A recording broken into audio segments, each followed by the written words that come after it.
live! You wanna live! You want some? You want some?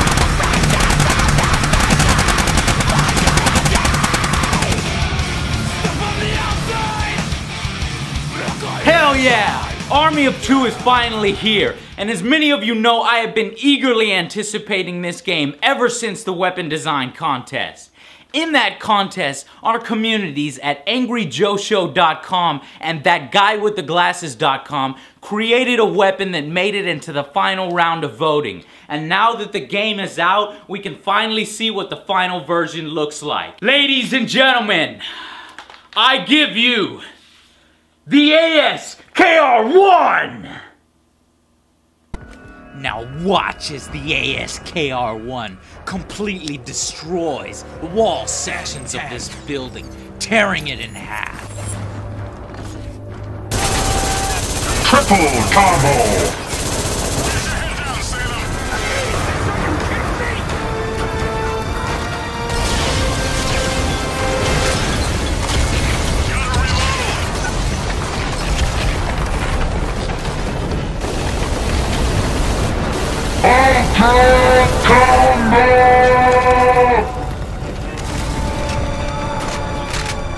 Supreme victory!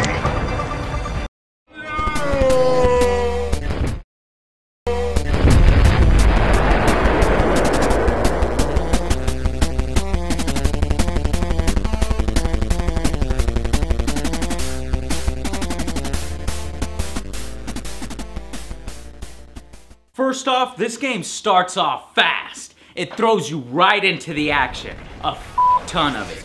And while the story may not make very much sense, as if the Chinese would allow one of their cities to be destroyed without a fight, it does produce some pretty cinematic moments. And these moments play out like a good popcorn flick. You'll see, hear, and feel the whole city of Shanghai being torn down around you by a barrage of shells.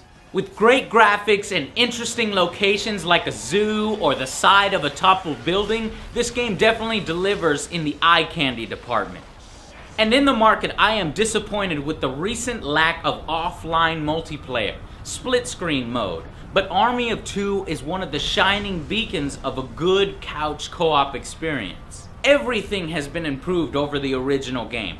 Graphics, enemy AI, partner AI. I didn't have any of the same kind of partner AI issues playing single player that I did with the last game. And I even saw some of the enemies helping each other out in the same way that you help your own partner out. I saw them boosting each other up, dragging their wounded out from the firefight, healing each other. And besides those general improvements, we get a host of new features. Mock surrenders, which set up a slow-mo type quick draw. Morale choices are also new. These are fun to decide between, and a lot of them have some pretty surprising and interesting outcomes.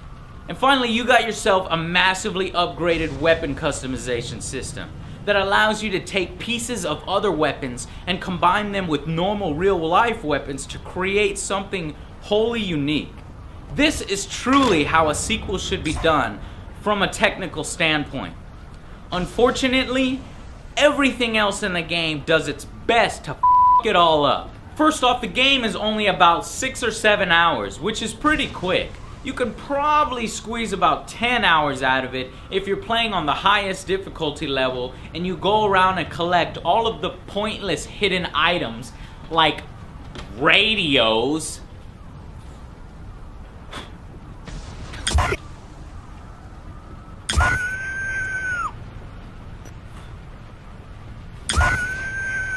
or how about this one? 现在插播一条突发新闻，我目前处在东方明珠附近的闹市区，现场十分混乱，许多建筑物都在燃烧。 You could either do that, or you could go around collecting cats.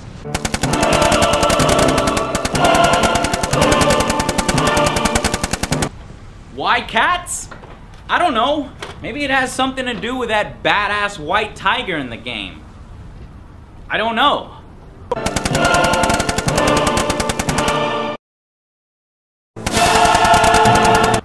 It's kind of odd. And you don't exactly collect them as much as you shoot them, really.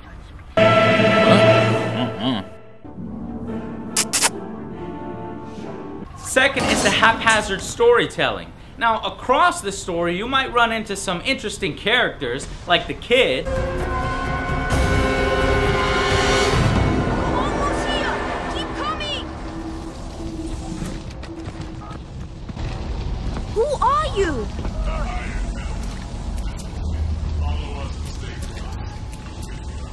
I can help! I know the fastest way. It's up here, through the storeroom. Hey, kid!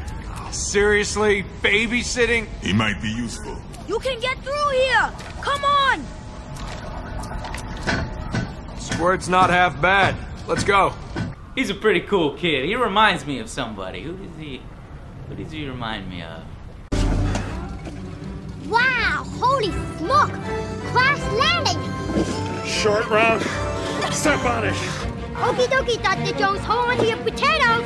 Crying out loud, there's a kid driving the car! Dr. Jones! Dr. Jones! You cheat, Dr. Jones, you cheat! Use the full car!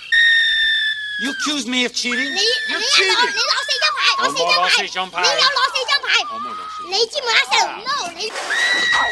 It's like EA Montreal is an extremely talented team with terrible story writers. The main villain, I don't care. He has literally no backstory and cliched motives. The whole game starts to fall apart towards the end. And the end pissed me the off. All of that for what? For nothing. Now, I'm not gonna spoil the ending for you, but it's literally a slap in the face. No final boss, no climactic battle, nothing different from every other fight we've been in. It just ends. And this is one of my main concerns from the original that I had hoped they would address. And I even mentioned it in an interview with the producer. The ending is disappointing to say the least. But how much should a game's ending affect its overall score? I have friends who say that if they hate the ending, they can't help but hate the rest of the game and almost never boot it up. Do you agree, or do you think it should be judged separately? Let me know so I can consider it for the future. But for now, it's time for the final verdict. Now, I played the original Army of Two and thought it was a good game, slightly above average. Had I reviewed it at the time, I would have given it a 6 out of 10. And there's no doubt that this game improves on almost every aspect. Better AI, better cinematic moments, so many great new additions. But there are a few things that hold it back. The poorly executed story, the ending that will piss off any gamer. God, this is so tough because there is an excellent game here. And that's why Army of Two for me rates 7 out of 10. If you enjoyed the original or have a friend that is willing to play with you through the entire single-player campaign, this is an easy buy. For me, I knew I was already gonna buy the game since our gun made it into it. I enjoy supporting games that have fan-created content like this. And I was pleasantly surprised by the quality, rental at a minimum. So from that standpoint, I hope you guys at least try out Army of Two.